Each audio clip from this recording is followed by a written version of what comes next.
فلا أقسم بمواقع النجوم وإنه لقسم لو تعلمون عظيم إنه لقرآن كريم في كتاب مكنون لا يمسه إلا المطهرون تنزيل من رب العالمين.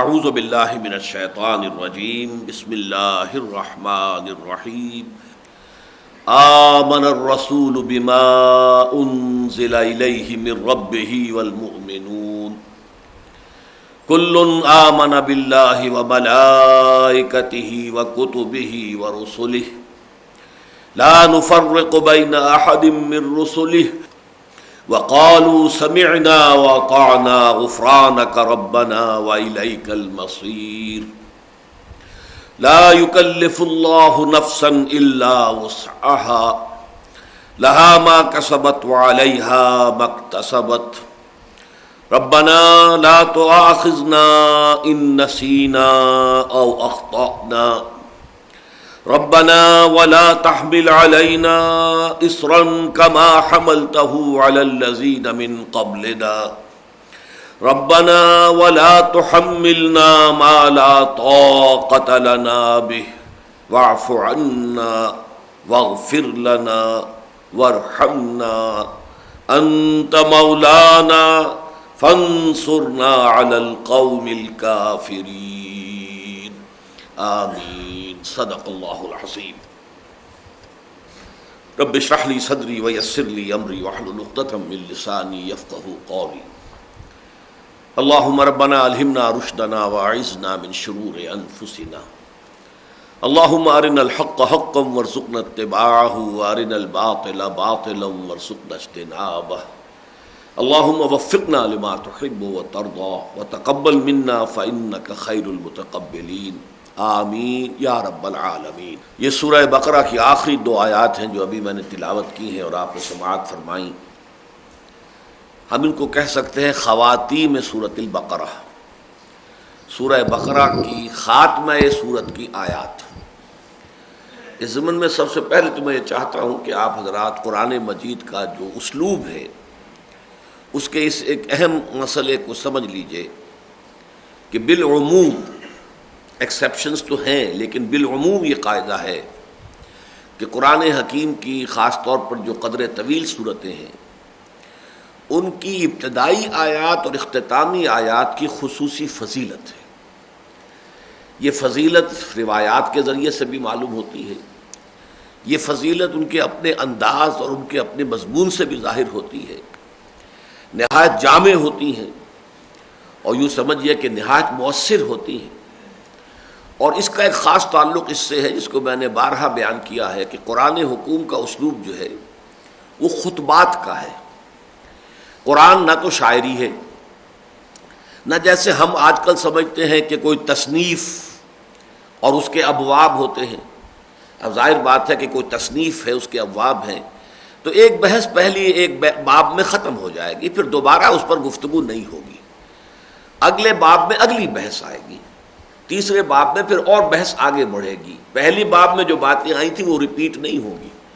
اس طریقے سے تدریجاً ایک باب کے بعد دوسرے باب سے گزرتے ہوئے کتاب کا ایک مضمون مکمل ہو جائے گا. ویسے ایک اور بھی ہمارے ہاں ہے جسے ہم کہتے ہیں کہ مجموعہ مقالات، کلیکشن آف ایسیز. یہ بھی ہوتا ہے کہ ہر ایسے اپنی جگہ پر ایک وحدت ہے، ایک یونٹ ہے، اس میں مضمون شروع ہوا اور اپنی بحث مکمل ہوئی، اختتام کو پہنچ گیا. یہ تمام جو ہمارے معروف جو اسالیب ہیں، قرآن مجید ان میں سے کسی پر یوں سمجھیے، بلکہ یوں کہنا چاہیے کہ ان اسالیب میں سے کوئی بھی قرآن پر منطبق نہیں ہوتا۔ نہ تو یہ شاعری ہے، نہ یہ ایک کتاب اس بانی میں ہے، جیسا کہ کئی دفعہ میں نے تذکرہ کیا ہے۔ اب قصہ آدم و ابلیس جو ہے قرآن حکیم میں 7 صورتوں میں آیا ہے۔ تصنیف کے اعتبار سے تو یہ اس کی کا ایک جو ہے ایک عیب قرار پائے گا کہ آپ ایک بات جو ہے 7 ابواب کے اندر چلے اس کے اوپر گفتگو کر رہے ہیں۔ بھائی ایک موضوع کے اوپر ایک گفتگو ایک باب میں بتمام و کمال ہو جانی چاہیے، اس کے تمام پہلو وہاں زیر بحث آ جائے۔ اب بار بار دوہرا کر سورہ بقرہ میں آ رہی ہے، سورہ اعراف میں آ رہی ہے، سورہ حجر میں آ رہا ہے مضمون، سورہ بنی اسرائیل میں ہے، سورہ کہف میں ہے، سورہ طٰہٰ میں ہے، چلتا چلا جا رہا ہے سلسلہ، پھر سورہ صاد میں ہے۔ تو یہ تو در حقیقت تو تصنیف کی بات تو یہ نہیں ہوتی۔ اسی طریقے سے مقالات کا انداز بھی قرآن کا نہیں ہے۔ تو قرآن کا انداز کیا ہے؟ قرآن کا اسلوب ہے خطبات کا، اوریشنز، اور یہ مجموعہ خطبات الہیہ ہے کہ مختلف اوقات میں وہ خطبے کی شکل میں قرآن کی آیات نازل ہوتی تھی محمد الرسول اللہ صلی اللہ علیہ وسلم پر، اور خطبے ہی کی صورت میں حضور لوگوں کو منتقل کرتے تھے۔ چونکہ یہی 2 اسلوب تھے کہ جو عرب میں معروف تھے، یا شاعری، شعراء کھڑے ہوتے تھے اپنے قصیدے پڑھ کر سناتے تھے، لوگوں سے داد وصول کرتے تھے، یا پھر خطیب ہوتے تھے قص بن ساعدہ جیسے بڑے قادر الکلام، لوگوں کے اندر جذبات کی آگ بھڑکا دینے والے خطیب بھی ہوتے تھے۔ اسی اعتبار سے حضور نے فرمایا بھی ہے ان من الشعر لحکمۃ و ان من البیان لسحرا، کہ بہت سے اشعار جو ہوتے ہیں وہ حکمت پر مبنی ہوتے ہیں، اور بہت سے خطبات ہوتے ہیں کہ جن میں جادو کا اثر ہوتا ہے۔ ایک خطیب نے جو ہے اتنا جوش دلا دیا ہے اپنے سننے والوں کو کہ وہ فوراً نکل آئے میدان میں، اور انہوں نے تلواریں ہاتھ میں لے لی، یا جو بھی ان سے کرنے کا حکم دیا گیا اس کے لیے اپنی جانیں لڑا دی۔ تو یہ اصل میں قرآن جو ہے یہ خطبے کی شکل میں ہے، خطبات الہیہ کو جمع کیا گیا ہے قرآن مجید کی شکل میں۔ اب خطبے کا یہ اسلوب جو ہے یہ سمجھ لیجئے کہ لازم ہوتا ہے کہ ایک خطیب جب بات شروع کرے تو وہ اتنا کلام جو ہے دلچسپ انداز کا ہونا چاہیے کہ اپنے تمام سامعین کی توجہ کو مبذول کر لے، اپنے اندر سب متوجہ ہو جائیں۔ جب تک کہ ایسا مؤثر آغاز نہیں ہوگا تو خطبہ جو ہے ناکام رہ جائے گا۔ پھر اس میں خطیب جو ہے جو بات سمجھانا چاہتا ہے اس کے دلائل ہیں، دائیں سے بائیں سے ادھر سے ادھر سے تاریخی شہادت، عقلی دلیلیں وغیرہ دے کر پھر جب وہ ختم کرے گا، پھر کوئی ایسی جامع بات ہونی چاہیے کہ جس کا لاسٹنگ امپریشن رہے کہ وہ اس جلسے میں جو بھی لوگ موجود تھے وہ آخری بات تو ان کے دل میں ترازو ہو جائے، وہ بات لے کر اٹھیں کہ اب یہ کام ہے جو ہمیں کرنا ہے۔ تو گویا کہ خطبات میں ان کے آغاز اور ان کے اختتام کی بڑی اہمیت ہوتی ہے۔ ویسے شاعری میں بھی آپ کو معلوم ہے کہ مختلف اس کے لیے اصطلاحات ہیں، مطلع اور مقطع۔ مطلع وہ ہوتا ہے جو پہلا شعر ہے کسی غزل کا، قصیدے کا، اور مقطع وہ ہے جس پر کہ جا کر وہ قصیدہ جو ہے یا جو بھی غزل ہے وہ ختم ہوئی ہے۔ تو آخر کا اور ابتدا کا اہمیت کا معاملہ تمام تقریباً اسالیب میں ہے۔ تو قرآن مجید کی صورتوں میں بھی خاص طور پر جو سائزیبل ہیں، ذرا بڑے سائز کی ہیں، ان میں آپ دیکھیں گے کہ فواتح سور اور خواتیم سور ان کی خصوصی اہمیت ہے، خصوصی فضیلت ہے۔ روایات میں بھی آتی، مثلا سورہ بقرہ کی ابتدائی آیات، اختتامی آیات بڑی فضیلت ان کی آئی۔ سورہ آل عمران کی ابتدائی آیات اور آخری آیات، ان فی خلق السماوات والارض واختلاف اللیل والنہار لآیات لأولی الالباب الذین یذکرون اللہ قیاما وقعودا وعلی جنوبہم۔ اب یہ آیات جس شب نازل ہوئی ہیں، حضور پر ایک عجیب کیفیت طاری رہی ہے، ساری رات گریہ طاری رہا آپ پر، آپ روتے رہے، کبھی کھڑے ہوئے، کبھی بیٹھے ہوئے، کبھی لیٹے ہوئے اللہ کو یاد کر رہے ہیں، اور ان کیفیات کی جو ہے وہ در حقیقت وہ عکاسی ان آیات کے اندر موجود ہے۔ تو اسی طریقے سے یہ جو 2 آیتیں ہیں سورہ بقرہ کی جو ابھی میں نے تلاوت کی ہیں، یہ بھی بڑی ہی فضیلت کی اس میں احادیث بھی آئی ہیں۔ ان کے بارے میں یہ بھی کہا گیا ہے، یہ مستدرک حاکم میں بھی ہے، بیہقی میں بھی روایت ہے کہ یہ عرش اعظم کے نیچے کے خزانے کے 2 اہم موتی ہیں، نہایت خوبصورت موتی ہیں۔ اور بعض روایات میں یہاں تک آیا ہے کہ یہ آپ کو عطا ہوئے تھے حضور صلی اللہ علیہ وسلم کو شب معراج میں، بحیثیت تحفے کے۔ اللہ کے نبی حاضر ہوئے ہیں اللہ کے دربار میں، وہاں پر جو ملاقات ہوئی ہے تو اس کے بعد اللہ تعالیٰ نے اپنے نبی کو تحفے عطا کیے امت کے لیے. تو یہ دو در حقیقت تحفے ہیں جو محمد الرسول اللہ کو شب معراج میں عطا ہوئے ہیں امت کے واسطے. اگرچہ یہ صورت جو ہے یہ مدنی ہے لیکن یہ دو آیتیں اس اعتبار سے مکی شمار ہوں گی. اس کو کہ الاتقان میں فی علوم القرآن جو بہت ہی جامع کتاب ہے، انسائکلوپیڈیا ہے، اس میں اس بات کو واضح کیا گیا ہے کہ بقیہ سارا قرآن تو حضور کو آسمان سے اتار کر زمین پر پہنچایا گیا ہے. یہ دو آیتیں وہ ہیں جو حضور کو آسمان پر بلا کر وہاں انہیں عطا کی گئی ہیں. اس حوالے سے ان کی خصوصی فضیلت ہے. ان کے بارے میں یہ بھی آتا ہے کہ حضرت ابن عباس رضی اللہ تعالیٰ عنہ کا قول کہ یہ کل کائنات کی تخلیق سے 2000 سال قبل اللہ تعالیٰ نے بنفس نفیف اپنے دست مبارک سے یہ آیات لکھی. واللہ عالم، ہم ان کیفیات کو جان نہیں سکتے، اللہ کے دست کی کیا کیفیت ہے اور اس کو لکھنے کا کیا مفہوم ہے، لیکن یہ کہ یہ بہرحال ہمارے لیے استعارات ہیں یا ہمیں متشابہات میں شمار کریں گے، لیکن یہ کہ یہ قول بھی ان دو آیات کے بارے میں ہمیں حضرت ابن عباس کا ملتا ہے. اس طرح حضرت علی اور حضرت عمر رضی اللہ تعالی عنہما ان دونوں کے اقوال ملتے ہیں کہ وہ شخص بڑا ہی بدنصیب ہے اور ناسمجھ ہے کہ جو رات کو سو جاتا ہے بغیر ان دو آیات کو پڑھے ہوئے. جس شخص میں بھی ذرا بھی عقل ہوگی وہ رات کو سونے سے پہلے لازماً ان دو آیات کو پڑھے گا. یہ قول بھی ملتا کہ حضور نے فرمایا کہ یہ جو عرش اعظم کے خزانوں کے دو موتی ہیں تم اب خود بھی ان کو اچھی طرح یاد کرو اور اپنی خواتین کو اور بچوں کو بھی یاد کرو، اور گویا کہ یہ عادت ڈال لی جائے کہ ہر شب میں انسان جو ہے سونے سے پہلے ان آیات کو پڑھے. اور ایک یہ معمول آپ نے دیکھا بھی ہوگا کہ مردے کے دفن کرنے کے بعد پھر جب قبر وغیرہ تیار ہو گئی، اوپر پانی کا چھڑکاؤ بھی دے دیتے ہیں، تو پھر یہ بھی ایک معمول ہے کہ کوئی ایک قاری یا حافظ جو بھی ہے وہ کھڑا ہو قبر کے سرہانے کی طرف اور سورہ بقرہ کی جو ابتدائی آیات ہیں الف لام میم ذالک الکتاب لا ریب فیہ ھدی للمتقین الذین یؤمنون بالغیب ویقیمون الصلاۃ ومما رزقناہم ينفقون والذین یؤمنون بما انزل الیک وما انزل من قبلک وبالآخرۃ ھم یوقنون اولئک علی ھدی من ربہم واولئک ھم المفلحون. اس کی تلاوت کریں. اور کوئی دوسرا شخص جو ہے قبر کے پائنتی کی طرف یعنی میت کے قدموں کی طرف کھڑا ہو کر پھر وہ یہ دو آیات جو ہے آمن الرسول بما انزل الیہ من ربہ والمؤمنون یہاں سے لے کر اور اگلی آیت کے اختتام تک. تو یہ بھی روایت ہے اور اس میں بڑا ایک حسن قائم ہو جاتا ہے اصل میں کہ ان ابتدائی آیات میں بھی ایمان کے اجزاء کا ذکر ہے کہ ایمان بالغیب ہے، پھر یہ کہ ایمان ہر اس شے پر ہے جو محمد صلی اللہ علیہ وسلم پر نازل ہوئی اور ہر اس شے پر جو آپ سے پہلے نازل کی گئی، پھر خاص طور پر آخرت پر ایمان تو یقین کے درجے کا ہونا چاہیے. اسی طریقے سے اسی ایمان کے تذکرے سے یہ آیت شروع ہو رہی ہے آمن الرسول بما انزل الیہ من ربہ والمؤمنون کل آمن باللہ وملائکتہ وکتبہ ورسلہ. تو اس اعتبار سے ایک معنوی ربط بھی ان دونوں مقامات کے مابین ہے. بہرحال یہ میں نے چند باتیں آپ کے گوش گزار کی ہیں ان دو آیات کی فضیلت کے ضمن میں خاص طور پر. اب آئیے ہم ان کا مطالعہ کرتے ہیں. آمن الرسول بما انزل الیہ من ربہ والمؤمنون، تصدیق کی رسول نے اس شے کی کہ جو اس پر نازل کی گئی اس کے رب کی جانب سے، اور تصدیق کی اہل ایمان نے. یہاں بڑا ایک اہم مسئلہ زیر بحث ہے اور وہ یہ ہے کہ یہ تصدیق کی اصل بنیاد کیا ہوتی ہے. پہلی بات تو یہ کہ یہ آیت اس اعتبار سے بڑی ہمارے دل کو لگنے والی آیت ہے کہ اس میں حضور کے لیے بھی یہ کہ حضور بھی ایمان لائے ہیں. اصل میں تو ایمان جو ہے وہ حضور پر ایمان ہے، ہم حضور پر ایمان رکھتے ہیں صلی اللہ علیہ وسلم، لیکن یہ کہ یہ مرحلہ حضور پر بھی آیا ہے، حضور بھی ایمان لائے ہیں. اور قرآن مجید میں بعض مواقع پر کہا گیا آپ کے کہہ دیجئے انا اول المؤمنین انا اول المسلمین، سب سے پہلا ایمان لانے والا تو میں ہوں.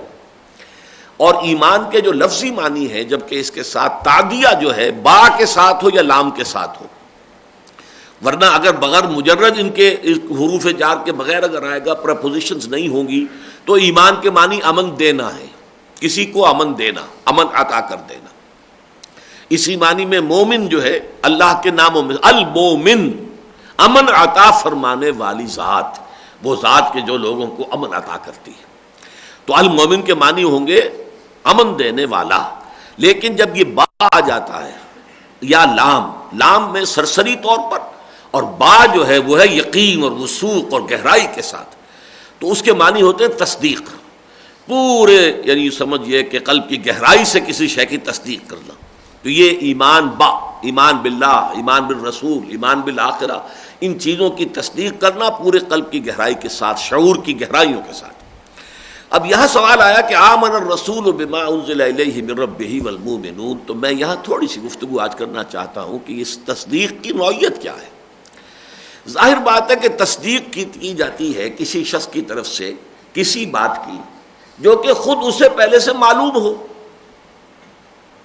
میں آپ کی تصدیق کرتا ہوں، کیا معنی ہے اس کا؟ مطلب یہ ہے کہ جو بات آپ کہہ رہے ہیں وہ میرے علم میں ہے پہلے سے، میں تصدیق کر رہا ہوں. کسی شے کی تکذیب ہوگی، جھٹلایا جائے گا، یا تصدیق ہوگی، تو تصدیق کے لیے تو کچھ نہ کچھ پہلے سے اس مصدق تصدیق کرنے والے کے اندر کوئی شے موجود ہونی چاہیے جس کی بنا پر وہ تصدیق کرتا ہے. وہ کیا شے ہے جو انسان کے اندر ہوتی ہے جس کی بنا پر وہ تصدیق کرتا ہے؟ یہ ہے اصل مسئلہ، ماہیت ایمان کو سمجھنے کے لیے بات، کہ در حقیقت ایمان جو ہے وہ قلب انسانی میں، قلب انسانی کی مکین ہے روح انسانی، اس روح انسانی میں یہ ایمان موجود ہے. صرف ذہول کے پردے پڑ گئے ہیں، غفلت کے پردے پڑ گئے ہیں، اپنی دنیاوی مشغولیات میں آ کر ادھر توجہ نہیں ہوئے، دل کی طرف اور روح کی طرف کسی کا کوئی رجحان ہی نہیں ہے. اس وجہ سے وہ باتیں جو ہے وہ ذہن سے نکلی ہوئی ہیں، ادھر توجہ ہی نہیں ہے، وہ آپ کے فوکس آف اٹینشن کے اندر نہیں ہے، ورنہ وہ تو اندر ہے. یہ روح جو ہے، جو کہ الامر من اللہ ہے، قل الروح من امر ربی، جس کو اللہ تعالیٰ نے متعدد مقامات پر اپنی ذات کی طرف جو ہے منسوب کیا ہے. وَنَفَخْتُ فِيهِ مِن رُوحِي، اس میں میں اپنی روح میں سے پھونک دوں. سورہ سجدہ میں بھی وَنَفَخَ فِيهِ مِن رُوحِهِ، اللہ نے اس میں اپنی روح میں سے پھونک دیا. تو اگرچہ ہم اس کے معنی یہ نہیں لیتے کہ اللہ کی روح کا کوئی جز تھا جو آ گیا ہے، بلکہ یہ کہ اس کی کہتے یہ تشریف، اس کی عظمت اور اس کی ذات باری تعالیٰ کے ساتھ فی الجملہ قرب کی وجہ سے اس کو اللہ تعالیٰ نے اس طریقے سے اپنی ذات کی طرف منسوب کیا ہے. لیکن اس روح انسانی کے اندر دو چیزیں موجود ہیں، اچھی طرح سمجھ لیجئے. اگرچہ ڈورمنٹ ہیں، سوئی ہوئی ہیں، جیسے کہ خاکستر ہو، ایک انگارہ ہے، اس کے اوپر راکھ اتنی آ گئی ہے کہ آپ کو پتہ ہی نہیں کہ اندر اس کے جو ہے آگ موجود ہے، وہ اتنا اس کے اوپر جو ہے وہ راکھ آ چکی ہے، لیکن وہ راکھ ذرا ہٹاتے تو معلوم ہوتا کہ اندر تو دہتا ہوا ایک انگارہ موجود ہے. تو وہ چیز موجود ہے، دو چیزیں موجود ہیں. اس روح انسانی میں معرفت ربانی بھی موجود ہے اور محبت رب بھی موجود ہے. دونوں چیزیں، معرفت کی روشنی، محبت کی حرارت، یہ دونوں چیزیں روح انسانی کے اندر موجود ہیں. صرف یہ ہے کہ پردے پڑ گئے ہیں، ذہول کے پردے ہیں، غفلت کے پردے ہیں، عدم توجہی پردے ہیں، یا اس سے زیادہ آگے بڑھ کر خواہشات یا نفسانیت جو ہے اگر زیادہ ہو گئی ہے تو اس کے پردے اور گہرے ہو گئے ہیں، یا اس سے بھی آگے جا کر تعصبات طاری ہو گئے ہیں، تکبر آ گیا ہے تو وہ پردے اور گہرے ہو گئے ہیں. لیکن یہ کہ یہ تو درجہ بدرجہ در حقیقت وہ جو حجابات ہیں، ان حجابات کی لطافت یا ان کی کثافت کے مختلف درجات ہوں گے، لیکن حقیقت یہی ہے کہ انسان کے اوپر صرف یہ، آپ یوں سمجھیے، یہ ڈورمنٹ کانشسنس ہے، یہ شعور ہے سویا ہوا. اس سوئے ہوئے شعور کو آ کر قرآن مجید جگاتا ہے. اسی لیے اس کو کہا سورہ نور میں نور علی نور. ایک نور تو وہ ہے جو فطرت انسانی میں، قلب انسانی میں، روح انسانی میں پہلے سے موجود تھا، لیکن وہ دوسرا نور، نور قرآن آیا. وَالنُّورِ الَّذِي أَنزَلْنَا فَآمِنُوا بِاللَّهِ وَرَسُولِهِ وَالنُّورِ الَّذِي أَنزَلْنَا.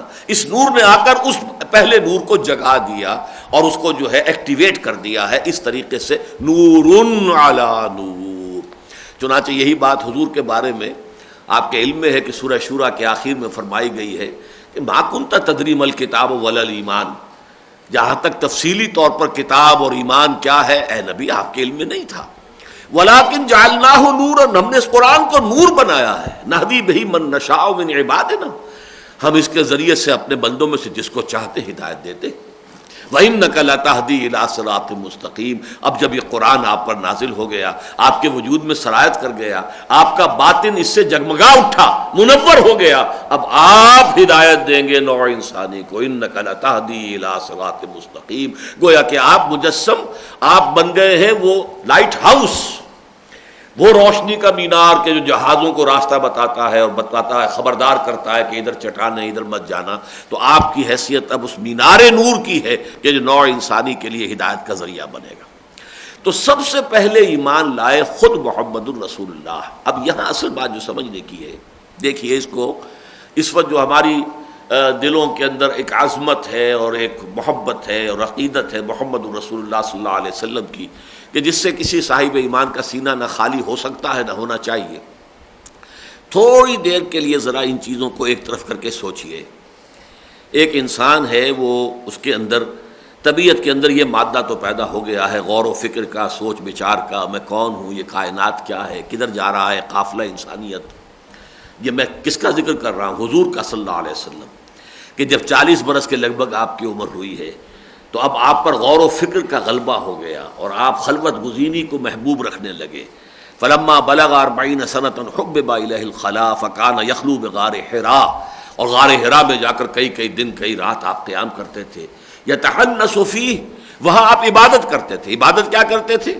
شراح حدیث کا کہنا یہ ہے کہ کان صفت تعبدہ فی غار حراء التفکر والاعتبار، غور و فکر، سوچ بچار، میں کون ہوں، یہ کائنات کیا ہے، اس کی حقیقت کیا ہے، یہ قافلہ انسانی کدھر رواں دوا ہے، یہ ظلم کیوں ہے، یہ تعدی کیوں ہے، یہ گندگی میں انسان کیوں ملوث ہو جاتا ہے، غور و فکر کر رہے ہیں۔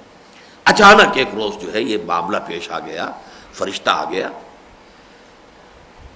اب بتائیے، ایک انسان کے لیے اس وقت اس کا بھی امکان ہے کہ وہ سوچے جیسا کہ مکے والوں نے سوچا، شاید کچھ جن آ گیا ہے، شیطان آ گیا ہے، کوئی بدروح آ گئی ہے۔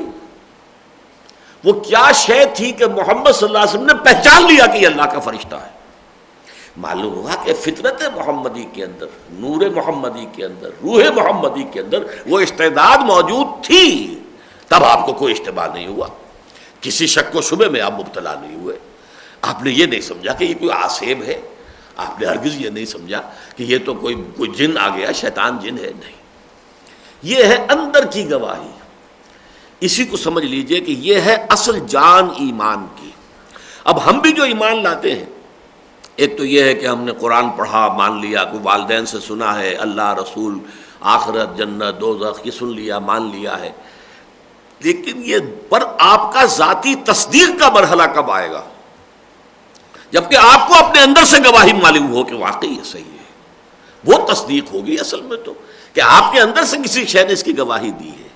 اور یہ در حقیقت تبھی ہوگا جب وہ روح کچھ بیدار ہو۔ اگر وہ سوئی پڑی ہے، مردہ ہے، بالکل یوں سمجھیے کہ اس کے اندر دم ہی نہیں ہے، بے دم ہو چکی ہے، بے سدھ ہو چکی ہے، تو کیا ہوگا؟ کچھ بھی نہیں۔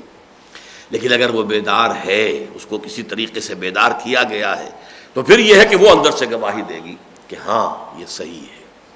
اس کو میں خالص فزیکل لیول پر بھی آپ کو بتاتا ہوں کہ جیسا کہ میں نے بارہا یہ مثال دی ہے کہ کسی شخص کو 1000 آدمی بتاتے ہیں کہ یہ جو چینی ہے میٹھی ہوتی ہے، میٹھی ہوتی ہے، میٹھی ہوتی ہے، فرض کیجئے اس نے کبھی چکھی نہیں ہے، وہ کیا کہے گا؟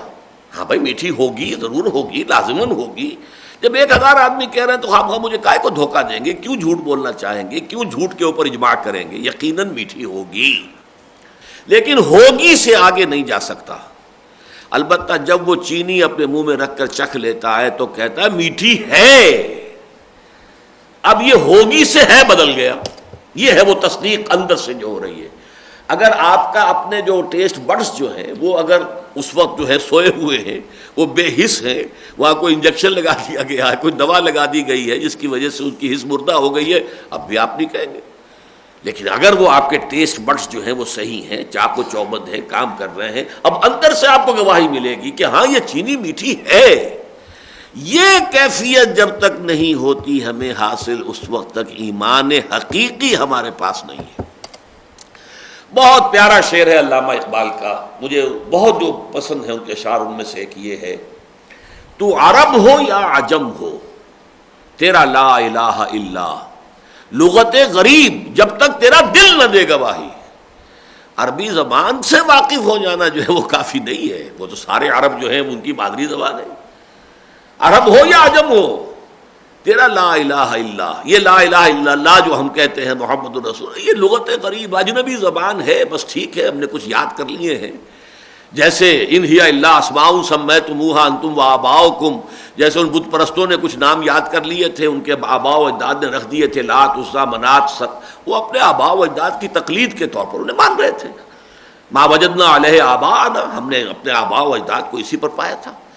اسی طریقے سے ہم نے کچھ چیزیں سن لی ہے اپنے آباء و اجداد سے، اللہ، رسول، قرآن، جبریل اور جنت دوزخ. یہ ہے، یہ میرا اور آپ کا ذاتی ایمان تب بنے گا جب آپ کے اپنے اندر سے، قلب کی گہرائی سے اس کی تصدیق نمودار ہو جائے. یہ ہے اصل ایمان. تو عرب ہو یا عجم ہو، تیرا لا الہ الا لغت غریب جب تک تیرا دل نہ دے گواہی. یہ دل کی گواہی ہوتی ہے جو روح انسانی کی گہرائی سے ابھرتی ہے. اللہم اجعلنا منہم، اللہ تعالی ہمیں اس کی توفیق عطا فرمائے. آمن الرسول بما انزل الیہ من ربہ والمؤمنون، تصدیق کی یا ایمان لائے اللہ کے رسول صلی اللہ علیہ وسلم اس شے پر کہ جو نازل کی گئی ان کی جانب، ان کے رب کی طرف سے، اور ایمان لائے اور تصدیق کی اہل ایمان نے بھی. اس جملے کی ترکیبیں دو طرح کی گئی ہیں، امام راضی نے یہ بیان کیا ہے. ایک تو یہ ہے کہ آمن الرسول بما انزل الیہ من ربہ، بس یہاں پر یہ جملہ پہلا ختم ہو گیا، اور اگلا جملے کا مبتدا ہے والمؤمنون کل آمن باللہ وملائکتہ وہ اگلا جملہ شروع ہو رہا ہے.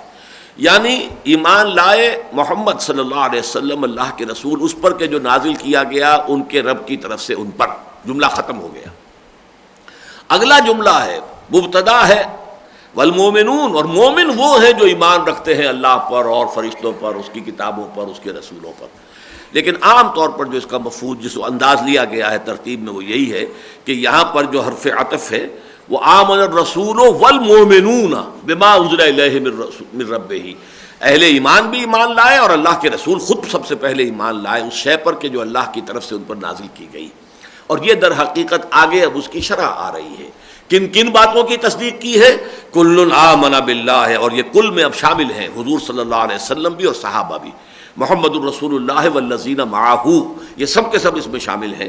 کل آمن باللہ وملائکتہ وکتبہ ورسلہ، جو ایمان لاتے ہیں، یقین رکھتے ہیں اللہ کی ذات پر پورے وثوق کے ساتھ، پوری تصدیق قلبی کے ساتھ، وملائکتہ اور اس کے فرشتوں پر، وکتبہ اور اس کی تمام کتابوں پر، ورسلہ اور اس کے تمام رسولوں پر. یہ اصل میں نوٹ کر لیجئے سورہ بقرہ میں یہ 3 مقامات ہیں. یہ جو ایمانیات ہیں، کن کن چیزوں پر ایمان ہے، آرٹیکلز آف فیتھ، یا تو بالکل شروع میں آیا الذین یؤمنون بالغیب ویقیمون الصلاۃ ومما رزقناہم ينفقون والذین یؤمنون بما انزل الیک وما انزل من قبلک وبالآخرۃ هم یوقنون. 3 اہم ترین ایمانیات کا ذکر وہاں آیا. یا یہ آیت ہے کل آمن باللہ وملائکتہ وکتبہ ورسلہ، یا پھر بالکل عین درمیان میں 21ویں رکوع کی جو پہلی آیت ہے آیت البر، یہ اس میں آیا ہے وَلَٰكِنَّ الْبِرَّ مَنْ آمَنَ بِاللَّهِ وَالْيَوْمِ الْآخِرِ وَالْمَلَائِكَةِ وَالْكِتَابِ وَالنَّبِيِّينَ. تو سورہ بقرہ میں بالکل یہ توازن کے ساتھ بالکل درمیان میں 21ویں رکوع کی پہلی آیت، پہلے رکوع کی پہلی ابتدائی آیات، اور یہ آخری جو رکوع ہے اس کی بھی یہ آخری آیات کے اندر یہ ایمانیات جو ہے ان کی تفصیل آئی ہے. کل آمن باللہ وملائکتہ وکتبہ ورسلہ لا نفرق بین احد من رسلہ.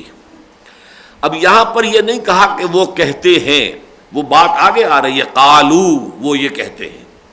لیکن یہاں جو ہے اس طریقے سے اسے ساتھ جوڑا گیا ہے کہ تاکہ یہ ایمان بالرسالت کا جزو لازم سمجھا جائے، اس میں حرف عطف کی وجہ سے کوئی مغایرت نہ آ جائے، اور درمیان میں یہ کہ یہ وقالو، یہ قول ان کی طرف سے نہ ہو، بلکہ یہ گویا کہ انہی ایمانیات کا ایک جزو لازم ہے کہ لا نفرق بین احد من رسلہ، ہم ہرگز تفریق نہیں کرتے اس کے رسولوں میں سے کسی ایک میں بھی.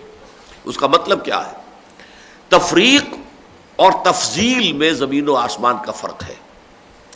تفریق بین الرسل یہ ہے کہ کسی کو مانے کسی کو نہ مانے. اب یہودی سب کو مانتے ہیں سوائے حضرت عیسیٰ اور حضرت محمد کے صلی اللہ علیہ وسلم علیہ الصلوۃ والسلام، لیکن یہ کفر ہو گیا. عیسائی سب کو مانتے ہیں اور حضرت عیسیٰ کو مانتے ہیں، حضور کو نہیں مانتے، کفر ہو گیا. ایک رسول اور ایک نبی کا کفر بھی کفر ہے. یہاں پر کوئی تفریق جو ہے جائز نہیں ہے. یہاں تک کہ اجمالاً ہم اس کو مانتے ہیں کہ بے شمار رسول اللہ نے بھیجے ہیں، بے شمار انبیاء بھیجے ہیں، 313 رسول اور 1,24,000 نبی، اور لیکن اگرچہ ہم تعین کے ساتھ تو صرف انہی کو نبی اور رسول مانتے ہیں جن کا ذکر قرآن میں آیا ہے، لیکن اصولاً ہم جانتے ہیں کہ اور بھی بہت سے رسول آئے ہیں۔ فَمِنْهُمْ مَنْ قَصَصْنَا هُمْ عَلَيْهِ مِنْ قَبْلُ وَمِنْهُمْ لَمْ نَقْصُصْهُمْ عَلَيْكَ، اے نبی ہم نے وہ بھی رسول اور نبی ہے جن کا ذکر آپ کے سامنے کیا ہے پہلے، اور ایسے بھی ہے جن کا ذکر نہیں کیا ہے۔ بہت سے رسول ہیں، اور کسی بھی دوسرے شخص کے بارے میں گمان ہو سکتا ہے کہ شاید وہ رسول ہوں۔ کوئی مسلمان یہ کہے کہ گوتم بدھ بھی ہو سکتا ہے کہ رسول ہو، تو یہ کہنے کا حق حاصل ہے۔ کوئی اگر یہ سمجھے کہ کنفیوشس ہو سکتا ہے کہ رسول ہو، اس کو کہنے کا حق حاصل ہے۔ اگر کوئی شخص یہ کہے کہ کرشن جی مہاراج جو ہو سکتا ہے کہ نبی ہو، کہنے کا حق حاصل ہے۔ یقین سے نہیں کہہ سکتے ہم، یقین سے ہم صرف یہ کہیں گے کہ وہ جن کا ذکر قرآن مجید میں ہے، جن کے اسماء گرامی آ گئے، وہ اللہ کے نبی، اللہ کے رسول ہیں۔ ان میں سے کسی ایک کی بھی نفی کر دینا جو ہے وہ کل کی نفی ہے، یہ ایک وحدت ہے۔ اسی لیے قرآن مجید میں آیا ھذا امتکم امۃ واحدہ، یہ تمہاری ایک امت ہے اور یہ امت واحدہ ہے۔ اس امت واحدہ میں سے ایک کی نفی سب کی نفی ہو جائے گی۔ اس لیے لا نفرق بین احد من رسلہ، ہم تفریق نہیں کرتے۔ فرق اسی کو کہتے ہیں علیحدہ علیحدہ کر دینا، کسی چیز کو پھاڑ دینا، بیچ میں سے علیحدہ علیحدہ کر دینا۔ یہ فرق جیسے کہ سمندر پھٹا تھا، کان کل فرق کا طود العظیم، تو دونوں حصے پھٹ کر جو ہیں وہ چٹان کے مانند پانی کے کھڑے ہو گئے تھے۔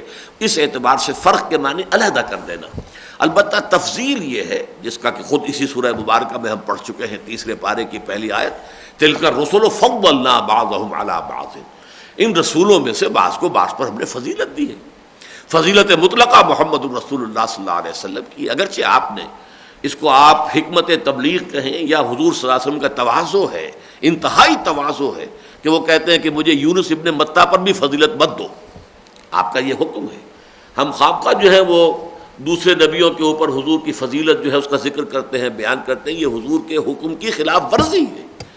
وہ یہ نہیں چاہتے کہ آپ لوگوں کو حضرت موسیٰ پر حضور کی فضیلت کو آپ بیان کرتے رہیے۔ یہودی جو ہے وہ خامخواہ ایک انقباض محسوس کرے گا، آپ کی بات ہی نہیں سنے گا۔ کیا ضرورت ہے؟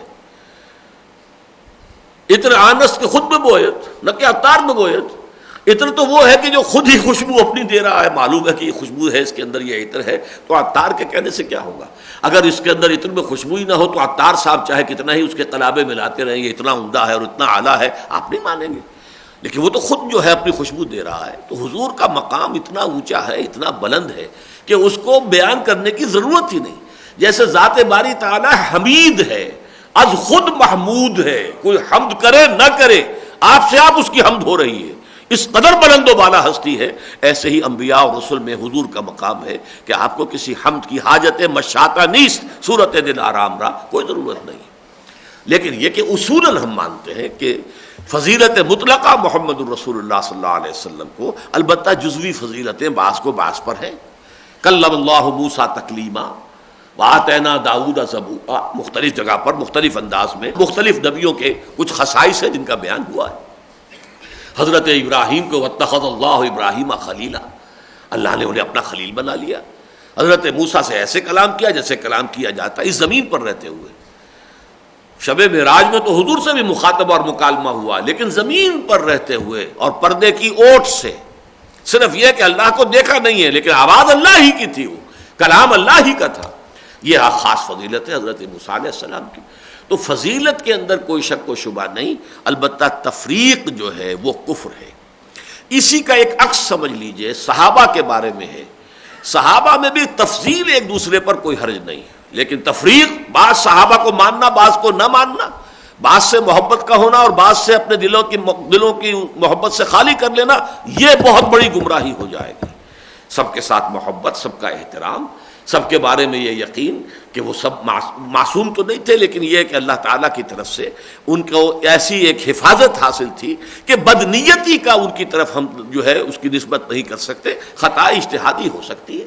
تو محبت ہو ان کے ساتھ، ان کی عظمت ہو، اور اس کو جیسا کہ من احبہم فبحبی احبہم ومن ابغضہم فببغضی ابغضہم، جو بھی ان سے محبت کرتا ہے، حضور فرماتے ہیں وہ میری محبت کا عکس ہے در حقیقت، کہ چونکہ وہ میرے صحابہ اس لیے محبت کر رہے ہیں، اور اگر کوئی ان سے بغض رکھتا ہے تو وہ میرے بغض کی وجہ سے ہے، انہیں اصل دشمنی مجھ سے ہے، مجھ پر اپنا وہ بغض نکال نہیں سکتے تو میرے صحابہ پر نکالتے ہیں۔ تو وہی معاملہ وہاں بھی ہوگا، تفضیل بین صحابہ یہ صحیح ہے۔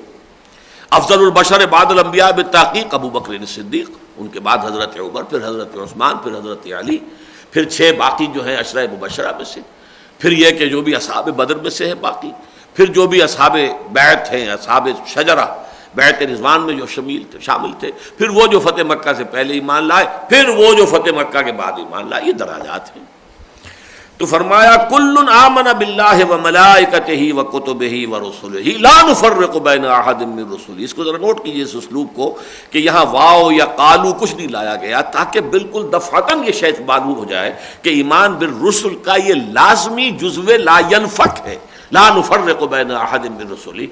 وقالوا، اب آ گیا وقالوا سمعنا واطعنا غفرانک ربنا والیک المصیر۔ ایک تو ان کا ایمان اور تصدیق ہے، ایک ان کا طرز عمل ہے۔ وہ کیا ہے؟ وہ فوراً کہتے ہیں قالوا سمعنا واطعنا، پروردگار ہم نے سنا تیرا کلام اور ہم نے اطاعت قبول کی، ہم نے تسلیم کیا، بدل و جان تسلیم ہے تیرا ہر حکم۔ وقبلت جمیع احکامہ، یہ جو آتا ہے ایمان مجمل میں آمنت باللہ کما ہوا باسمائہ و صفاتہ وقبلت جمیع احکامہ، میں نے اس کے تمام احکام کو بھی تسلیم کر لیا، قبول کر لیا۔ یہ بھی گویا کہ ایمان کا جزو لازم ہے۔ تو فرمایا قالوا سمعنا واطعنا، یہ سمع و طاعت یہ بہت مرتبہ میں بیان کر چکا ہوں، یہ قرآن کی ایک خاص اصطلاح ہے۔ فاسمعوا واطیعوا، سمعنا اذ قلتم سمعنا واطعنا، یہ کیوں الفاظ آتے ہیں؟ اس لیے کہ دیکھیے سننا ایک وہ سمع و طاعت ہے، مجرد سننے سے اطاعت لازم آ جائے، ایک یہ ہے کہ سماعت کے بعد فہم ہو اور اتفاق بھی آپ کو ہو تب آپ اطاعت کریں۔ یہ درمیان میں فصل آ گیا، آپ نے کسی کی بات سنی، غور کیا، سمجھ میں آ گئی، اچھی بھی لگی، دل نے اب آپ نے اطاعت کی، یہ وقفہ نہیں ہے۔ اللہ اور اس کے رسول کی بات سنتے ہی واجب الاطاعت، واجب التسلیم۔ اس میں پہلا آپ کا اختیار یہی تھا، آپ نے اللہ کو مانا، اللہ کے رسول کو مانا، اب سمع و طاعت، سمعنا واطعنا، اب آپ دلیل طلب نہیں کر سکتے۔ یہی وجہ ہے، دیکھیے ہم پڑھ چکے ہیں سود کے ضمن میں جب بحث آ رہی تھی کہ یہ لوگ کہہ رہے ہیں کہ انما البیع مثل الربا، وہاں اس پر کوئی عقلی دلائل نہیں دیے کہ نہیں بیع میں یہ ہوتا ہے، ربا میں یہ ہوتا ہے، ربا مختلف ہے، بیع کچھ نہیں، کچھ نہیں۔ وَأَحَلَّ اللَّهُ الْبَيْعَ وَحَرَّمَ الرِّبَا، بات ختم۔ اللہ نے بیع کو حلال کیا ہے، ربا کو حرام کیا ہے۔ تم بتاؤ تم اللہ کو مانتے ہو نہیں مانتے، رسول کو مانتے ہو کہ نہیں مانتے، قرآن کو مانتے ہو کہ نہیں مانتے ہو؟ مانتے ہو تو پھر اس سے آگے بات کرنے کا تمہارا حق نہیں ہے۔ You have to obey, listen and obey، فاسمعوا واطیعوا، یہ ہے سمع و طاعت۔ اور اسلامی انقلابی پارٹی کا بھی نظام یہ ہے، اس میں صرف یہ دیکھا جائے گا کہ جو حکم ہمیں دیا جا رہا ہے وہ کتاب و سنت کے خلاف تو نہیں ہے، بس اس کے بعد اس کی حکمت سمجھ میں آئے نہ آئے، اس سے آپ کو اتفاق ہو نہ ہو۔ وہ تو جو بیعت لی گئی تھی بالکل اسی کا ایک عکس آج بھی آپ کو لینا پڑے گا کہ فی العسر والیسر والمنشط والمکرہ وعلی عثرۃ علی، یہ جب تک چیزیں شامل نہ ہو تو پھر وہ نظم جماعت بنتا ہی نہیں، حزب اللہ کی شکل اختیار کرتی نہیں وہ جماعت جب تک کہ یہ ڈسپلن نہ ہو۔ قالوا سمعنا واطعنا غفرانک ربنا، یہ غفرانک، اس سے پہلے ایک فعل محذوف ماننا پڑے گا، نسألک غفرانک، پروردگار ہم تجھ سے سوال کرتے ہیں، سائل ہیں، متمنی ہیں، مستدعی ہیں کہ ہمیں بخش دیجو۔ یعنی ہم نے کہہ دیا جو حکم ہوگا مانیں گے، لیکن اس کی توفیق بھی تیری ہی جناب سے ملے گی تو ہم مان سکیں گے، عمل کر سکیں گے۔ اور پھر بھی اس کا امکان ہے کہ ہم کہیں خطا کر بیٹھے، غلطی ہو جائے، جو آگے چل کر آ رہی پوری آیت الدعوات جو ہے قرآن مجید کی طویل ترین دعا جس میں آئی ہے۔ لہٰذا یہ کہ اس کا احساس رہے، یہ گھمنڈ پیدا نہ ہو جائے کہ میں کر سکتا ہوں، جو اللہ کا حکم ہوگا مانوں گا، نہیں نہیں، اللہ تعالیٰ مجھے توفیق دے، میں کوشش کروں گا، اپنی جگہ میرا ارادہ ہے، عزم مصمم ہے، لیکن خطا ہو جائے تو اے پروردگار تو بخش دیجو۔ غفرانک ربنا والیک المصیر، اور تیری ہی طرف لوٹ کر جانا ہے۔ نوٹ کیجئے کہ وہاں جو ایمان کے ارکان آئے تھے وہاں آخرت کا ذکر نہیں آیا تھا اس میں، جبکہ آیت البر میں ایمان باللہ کے فوراً بعد یوم آخر ہے، وَلَٰكِنَّ الْبِرَّ مَنْ آمَنَ بِاللَّهِ وَالْيَوْمِ الْآخِرِ وَالْمَلَائِكَةِ وَالْكِتَابِ وَالنَّبِيِّينَ۔ اسی طریقے سے ابتدا میں جو ہے سورہ بقرہ کے وَبِالْآخِرَةِ هُمْ يُوقِنُونَ، آخرت پر تو صرف ایمان نہیں، یقین مطلوب ہے، یقین، اس لیے کہ انسان کے عمل پر اگر کوئی شے اثر انداز ہوتی ہے تو وہ ایمان بالآخرت ہے۔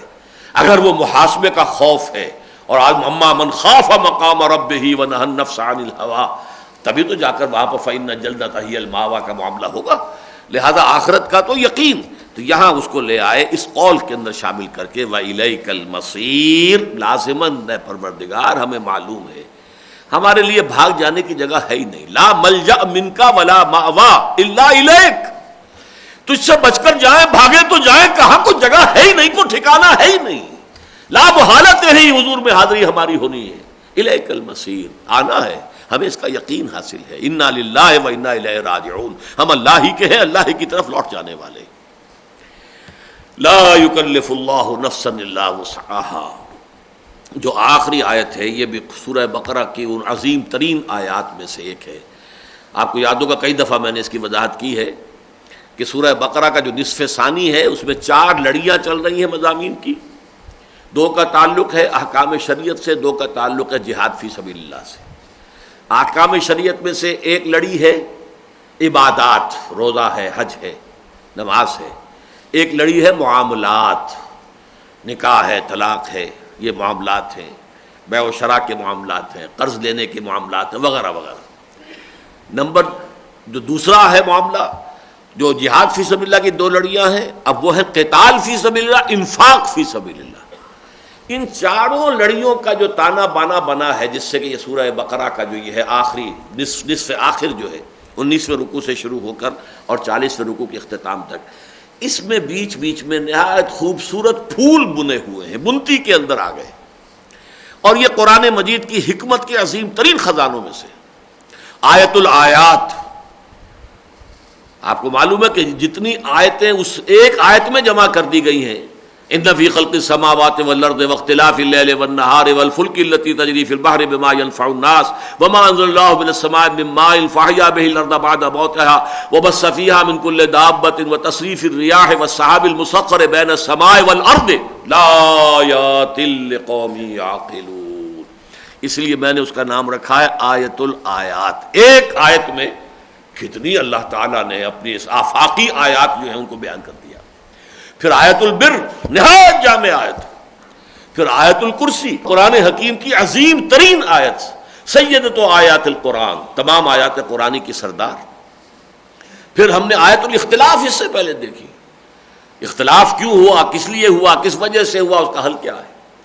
پھر اسی طریقے سے آیت الدین، بہت بڑی آیت ہے، بڑی طویل آیت ہے، قرض کے لین دین کے معاملات کے ضمن میں، جس میں کہ اشتباہات ہوتے ہیں، پھر جھگڑے ہوتے ہیں، پھر فساد ہوتے ہیں، اس پہ اس قدر باریک بینی کے ساتھ کتنی طویل آیت ہے۔ اور یہ آخری آیت ہے، اسے آیت الدعوات آپ کہہ سکتے ہیں۔ قرآن مجید میں اتنی لمبی دعاؤں پر مشتمل کوئی اور آیت موجود نہیں، جامع، نہایت جامع، اور اس لیے کہ اس کے مختلف پہلوؤں سے جو ہے دعا کو اس کے اندر جمع کر لیا گیا ہے۔ لیکن اس آیت کا پہلا ٹکڑا جو ہے یہ حکمت دین کا ایک بہت اہم، یوں سمجھیے کہ قیمتی ہیرا ہے۔ یہی وجہ ہے کہ 6 جگہ یہ قرآن مجید میں مضمون آیا ہے۔ لا یکلف اللہ نفسا الا وسعها، اس میں ہمارے لیے بڑی خوشخبری ہے۔ اللہ تعالیٰ کے ہاں جواب دہی جو ہے انسانوں کی، وہ ان کی وسعت کے مطابق ہے۔ اللہ تعالیٰ کے ہاں محاسبہ جو ہے وہ اندھے کی لاٹھی کی طرح نہیں ہوگا کہ ایک ہی پیمانے سے سب کو ناپتے چلے جائیں، نہیں نہیں نہیں نہیں۔ اللہ نے کسی کو ذہانت زیادہ دی تھی، اس کا حساب زیادہ لے گا۔ اللہ نے کسی کے اندر کوئی اور صلاحیت زیادہ رکھ دی تھی، اس کا حساب اور زیادہ ہو جائے گا۔ کچھ لوگوں کے اندر وہ صلاحیتیں کم تھیں، ان کا حساب نرم ہو جائے گا۔ کچھ لوگوں کو دولت زیادہ دی تھی، ان کا حساب بہت طویل ہو جائے گا۔ جو یہاں بیچارے ہینڈ ٹو ماؤتھ رہے ہیں، ان کا حساب آسان ہو جائے گا اللہ تعالیٰ کے ہاں۔ تو اس حوالے سے جو کچھ دیا گیا ہے اس کے مطابق حساب ہے ہر شخص کے ساتھ۔ یہی وجہ ہے کہ قرآن مجید کہتا ہے کہ یہ جو اخروی حساب اور محاسبہ یہ خالص انڈیویجول ہے، کلہم آتی ہے یوم القیامت فردا، اس لیے کہ ہر فرد جو ہے یہاں پر دنیا میں مختلف چیزیں لے کر آ رہا ہے۔ اب دیکھیے میری شخصیت بنی ہے ان جینز کی بنیاد پر جو مجھے اپنے والدہ سے اور والد سے ملے۔ آپ کے جینز کچھ اور ہیں، کہیں اور سے آئے ہیں، کسی کے اور ہے۔ میری شخصیت جو ہے ان جینز کا ایک مثر ہے۔ پھر مجھے اللہ نے خاص ماحول میں رکھا، اس کے اثرات مجھ پر پڑے، کسی اور کو کسی اور ماحول میں رکھا، اس پر اس کے اثرات۔ اب یہ سارے فیکٹرز کاؤنٹ نہیں کرے گا اللہ تعالیٰ حساب لیتے ہوئے۔ جب حساب لے گا اللہ ذمہ دار نہیں ٹھہراتا کسی جان کو مگر اس کی وسعت کے مطابق، اور یہ اللہ جانتا ہے کہ کس کے اندر اس نے کتنی وسعت رکھی ہے۔ اور وسعت کے لیے بڑا پیارا لفظ جو آیا سورہ طلاق میں، بہت پیارا لفظ ہے، لا یکلف اللہ نفسا الا بما آتاہا۔ اللہ تعالیٰ مکلف نہیں ٹھہراتا کسی جان کو مگر صرف اس کی حد تک جو اس نے اسے دیا ہے۔ یہ جو گیون ہے اللہ کی طرف سے، عام طور پر شاید لوگ سمجھتے ہو مال و دولت دی ہے تو اتنا حساب زیادہ ہو جائے گا، اگر وہ بھی اس میں شامل ہے، لیکن جو میرے لیے گیون ہے وہ تو وہ جینز ہیں جن سے کہ میرا وجود جو ہے وہ ترکیب پایا ہے۔ وہ جینز میرے سیلز کے اندر ہیں، ان کا اپنا ایک مزاج ہے، انہوں نے میری شخصیت کو ایک خاص رخ پر ڈھال دیا ہے، مجھے ذہانت دی ہے یا مجھے غبی بنا دیا ہے، یا میرے اندر کوئی حس جو ہے وہ جمالیات کی رکھی ہے یا بالکل نہیں رکھی ہے، بے حس قسم کا انسان ہوں۔ یہ اللہ تعالیٰ کی طرف سے عطا کردہ جینز ہے، اور جو چیز میرے لیے گیون ہے اس کا میں ذمہ دار ہوں ہی نہیں، وہ تو اللہ نے مجھے دیا ہے۔ جیسے کہ حدیث میں آتا ہے الناس کالمعادن، معدنیات کی طرح ہے انسان بھی۔ اب لوہے کی اگر اور ہے تو اسے صاف کریں گے تو لوہا ہی بنے گا نا، سونا تو نہیں بن جائے گا۔ چاندی کی اور ہے، اسے صاف کریں گے تو چاندی بن جائے گی، اب اسے سونا تو وجود میں نہیں آئے گا۔ سونا تو وجود میں آئے گا، سونے کی اور ہے، جب اسے صاف کریں گے تو وہ سونا ہوگا۔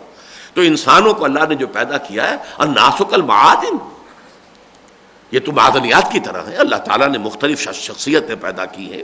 تو یہ جو ایک سٹرکچر بنتا ہے، بیہیویئرزم ایک خاص اسکول آف تھاٹ ہے سائیکالوجی میں، کہ انسانی شخصیت کی تشکیل میں فیصلہ کن چیزیں جو اس کے اوپر اثر انداز ہوتی ہیں، وہ ہیریڈیٹری اس کے جو بھی ہیں اوصاف جو والدین سے اسے ملا ہے، یہ اس کے لیے گیون ہے فرام دی پیرنٹس، اور انوائرمنٹل فیکٹرز۔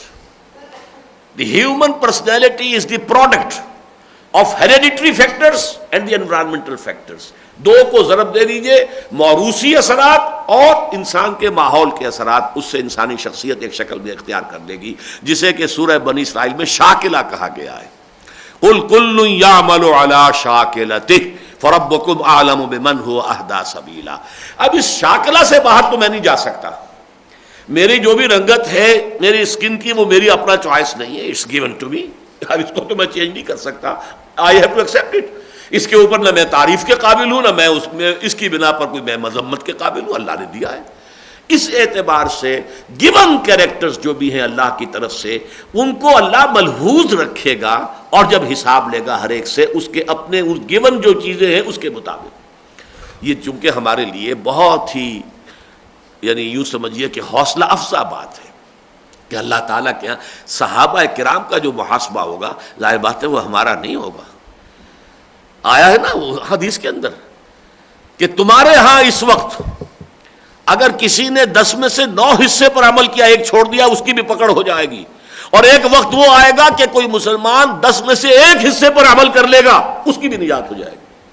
حالات اتنے مخالف ہوں گے، اتنے مخالف ہوں گے، اتنے مخالف ہوں گے کہ جو بیچارہ محنت کر کے گھسٹ کر جد و جہد کر کے اپنی سی کوشش کر رہا ہے، لیکن 1/10 حصے ہی پر عمل کر پایا ہے، اس کی نجات ہو جائے گی، اس لیے کہ حالات ایسے ہیں۔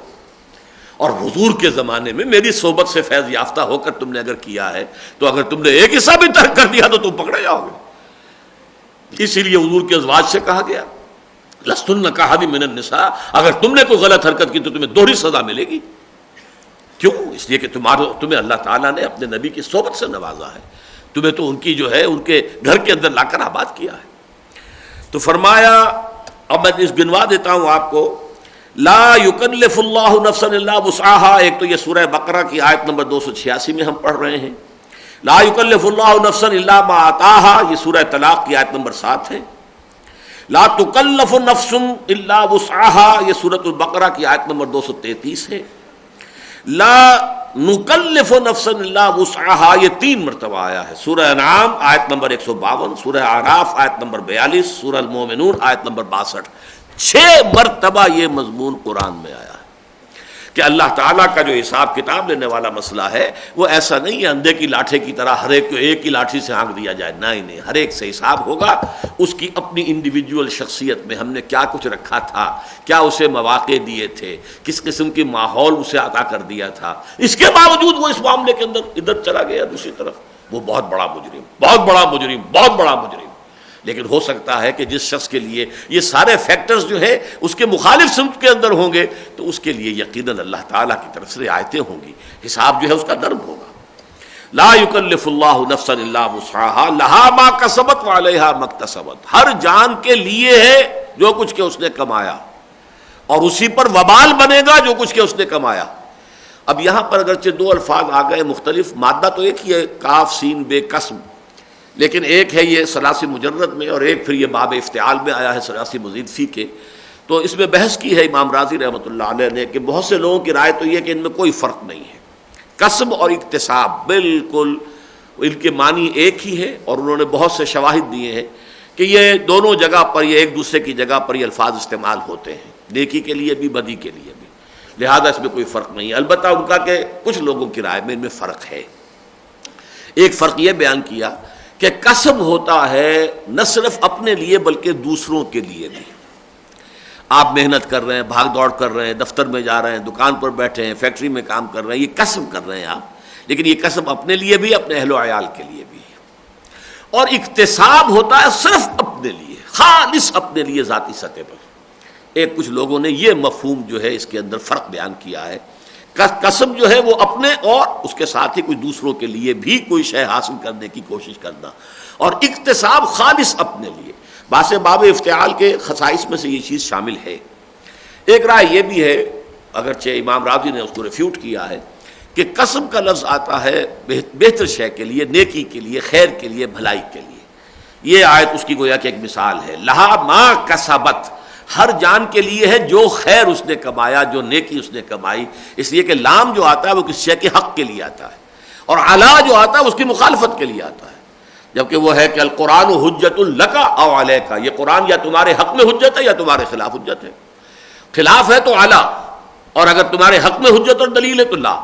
القرآن حجت لک او علیک، تو یہاں فرمایا لہا ما کسبت، اس کے لیے ہے جو کچھ کہ اس نے کمائی کی ہے، جو نیکی، جو خیر، جو صدقات، خیرات، بھلائیاں اس نے کی ہیں اس کے لیے ہیں۔ وعلیہا مقت، علا اب آ گیا، اور اسی پر وبال بنے گی وہ تمام چیزیں، برائی جو اس نے کمائی کی ہے، جو شر کمایا ہے۔ تو ایک رائے یہ ہے کہ اکتساب کا لفظ زیادہ استعمال ہوتا ہے شر کے لیے، اور کسب کا لفظ جو ہے وہ زیادہ استعمال ہوتا ہے خیر کے لیے، واللہ اعلم۔ اب جو ہے وہ دعا آ گئی جسے میں نے کہا ہے آیت الدعوات، ربنا لا تؤاخذنا ان نسینا واخطانا، اور یہ انتہائی یوں سمجھیے کہ خوبصورت، مبارک، بہت ہی کیف آور اختتام ہے اس سورہ مبارکہ کا۔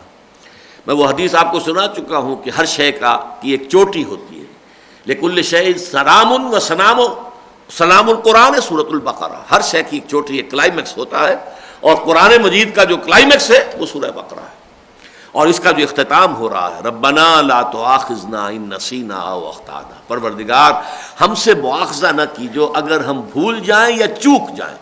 اب میں نے یہ دونوں الفاظ وہ استعمال کیے ہیں جو ہماری اردو زبان میں بھول چوک، بھول چوک، بھول چوک، یہ گویا کہ ہم اس طرح استعمال کرتے ہیں جیسے کہ ہم مانی ہیں۔ بھول چوک میں فرق ہے، بھول یہ کہ آپ کو کوئی شے یاد نہیں رہی، چوک یہ ہے کہ آپ کا نشانہ خطا ہو گیا، نشانہ چوک گیا، یعنی آپ نے پورے شعوری طور پر پوری محنت کی ہے۔ جب ایک شکاری جو ہے نشانہ لگا رہا ہوتا تو اس کی تو امکانی کوشش یہ ہوتی ہے کہ میرے شکار کے اوپر جو ہے میری جا کر گولی لگے، لیکن چوک گیا، یہ خطا ہے۔ خطا یہ ہے کہ آپ کی تمام تر کوشش کے باوجود، تمام تر آپ کی جد و جہد کے باوجود آپ اس ہدف کو حاصل نہ کر سکیں، ہدف پر نہ پہنچ سکیں، اور آپ کا تیر جو ہے وہ نشانے سے ادھر ادھر ہو جائے، یہ خطا ہے۔ اور نسیان تو یہ کہ آپ بھولے ہوئے ہی تھے، آپ کا ادھر ادھر دھیان ہی نہیں تھا، ادھر آپ کی توجہ ہی نہیں تھی۔ تو ان دونوں چیزوں میں زمین و آسمان کا فرق ہے، اور اسی اعتبار سے کہا جاتا الانسان مرکب من النسیان والخطا، یہ انسانی شخصیت جو ہے، جیسے میں نے ابھی عرض کیا میکڈوگل کا وہ قول کہ دو چیزوں کا مرکب ہے انسانی شخصیت، hereditary factors into multiplied by the environmental factors, اسی طرح خطا اور نسیان، یہ دو چیزیں گویا کہ انسان کے ساتھ لگی ہوئی ہیں۔ کل بنی آدم خطاؤون وخیر الخطائین التوابون، حضور نے فرمایا تمام بنو آدم انتہائی خطا کار ہیں، البتہ ان خطا کاروں میں بہتر لوگ وہ ہیں جو لوٹتے ہیں، رجوع کرتے ہیں، پھر کوشش کرتے ہیں، گر گئے تو پھر اٹھتے ہیں، یہ نہیں کہ وہیں پر اب پڑے رہ گئے، بلکہ اٹھتے ہیں، پھر اصلاح کرتے ہیں، کمر کستے ہیں، پھر آگے چلتے ہیں، چاہے پھر پھسل جائیں کوئی پرواہ نہیں، پھر اٹھے پھر چلے۔ تو اے پروردگار ہم سے مواخذہ نہ کیجو اگر ہم بھول جائیں یا چوک جائیں۔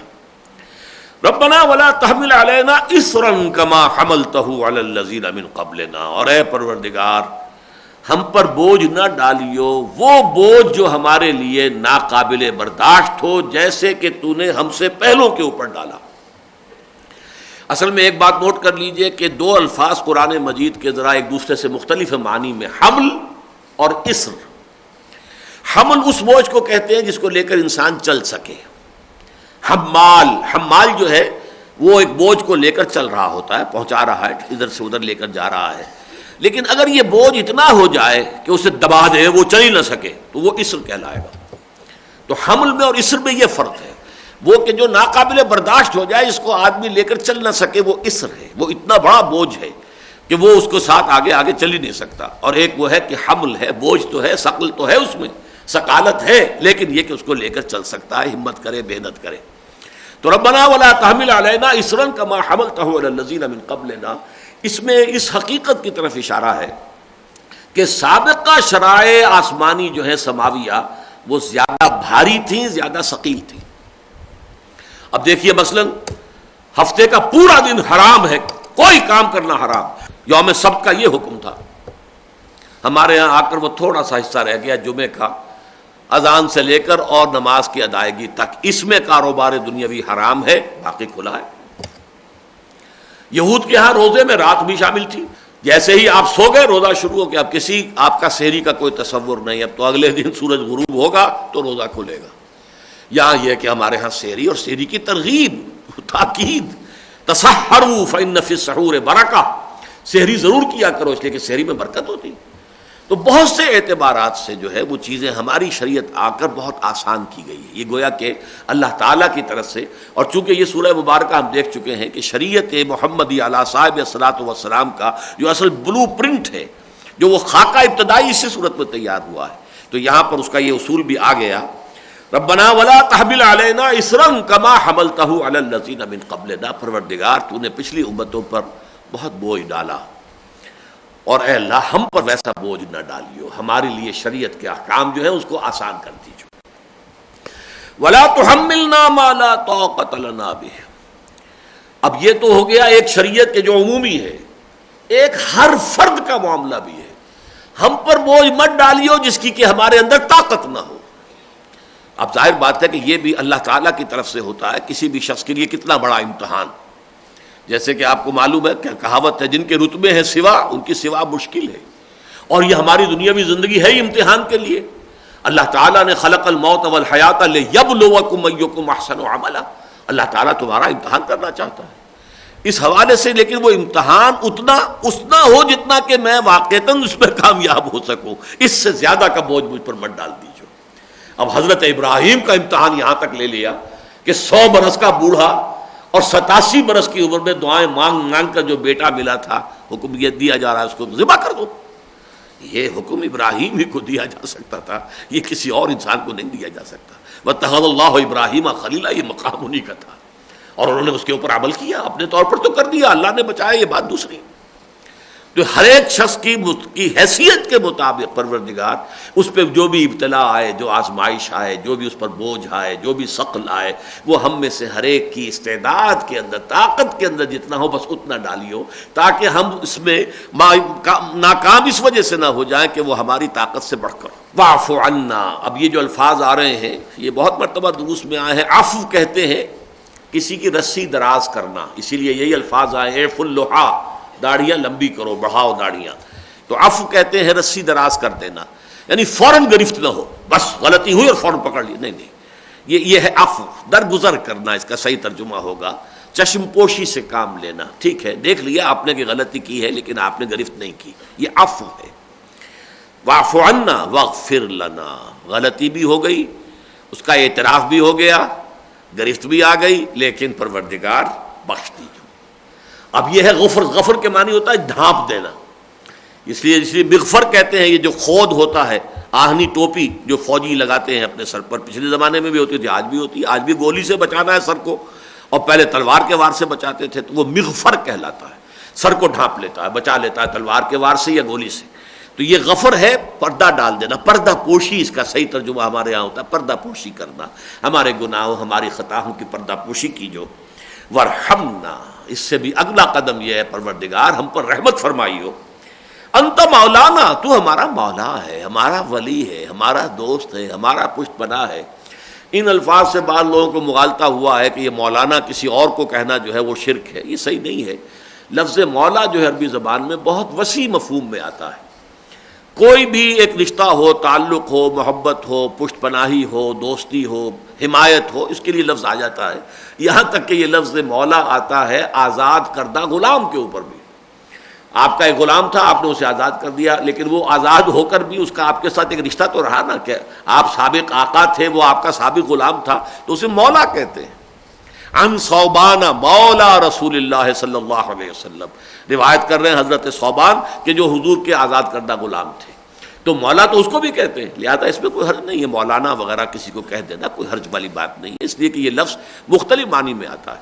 اللہ کے لیے ہم استعمال کرتے ہیں تو ہمارا مددگار، حمایتی، پشت پناہ، ہمارے لیے جو ہے مشکل کشا، یہ تمام الفاظ اس میں آ جائیں گے۔ انت مولانا فانصرنا علی القوم الکافرین، پس ہماری مدد کیجو کافروں کے مقابلے میں۔